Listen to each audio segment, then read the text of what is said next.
Ansamblul de fântâni din Piața Unirii din București, redeschise în 2018 după un amplu proces de reabilitare, sunt primele fântâni urbane care beneficiază de echipamente și tehnologie de ultimă generație la nivel european.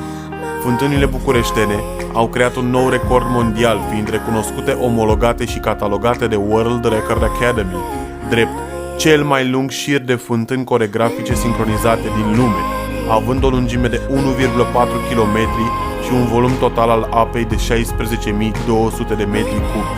Potrivit informațiilor transmise de reprezentanții Apa Nova, modernizarea celor 44 de fântâni din centrul Bucureștiului fac parte dintr-un program de investiții de 9 milioane de euro.